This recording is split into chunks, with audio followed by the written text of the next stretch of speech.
మీ పేరు? దుర్గారావు అండి. సో ఎప్పటి నుంచి ఇలా మీరు దసరా ఉత్సవాలు ప్రారంభించారు?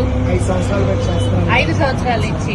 అంటే ఇది మీ ఓన్గానే వచ్చిందా ఐడియా? ఎవరైనా లేదు మేడం, నా చిన్నప్పటి నుండి అమ్మవారిని చిన్నప్పుడు నాకు మా అమ్మమ్మ గారు నేర్పించారు. చిన్నప్పుడు మాలాధారణ వేయడం, చక్కగా సేవలు చేసుకుంటూ అమ్మవారు మా ఇంట్లో వెలిసారు. మీ ఇంట్లో వెలిసారు?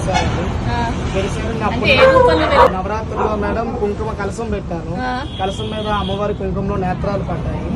నాకు ఆ కుంకుమ రూపంలో అమ్మవారు కనిపించారు. అమ్మవారి నేత్రాలు పడ్డాయి.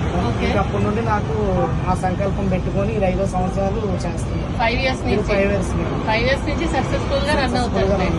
చదివాను మేడం. చదివిన తర్వాత ఇంటర్ బైపీసీ చేశాను. తర్వాత వచ్చేసరికి ఫస్ట్ ఎయిడ్ గా ఒక డాక్టర్ దగ్గర నేర్చుకొని ఆర్ఎంపీ ప్రొఫెషనల్ గా మీరు ఫస్ట్ ఎయిడ్ అక్కడ ఫస్ట్ ఎయిడ్ ప్రొఫెషనల్ గా వర్క్ చేసుకుంటూ ఇలా ఉత్సవాలు నాకు వచ్చే ఓన్ అమౌంట్ ఎవరి హెల్ప్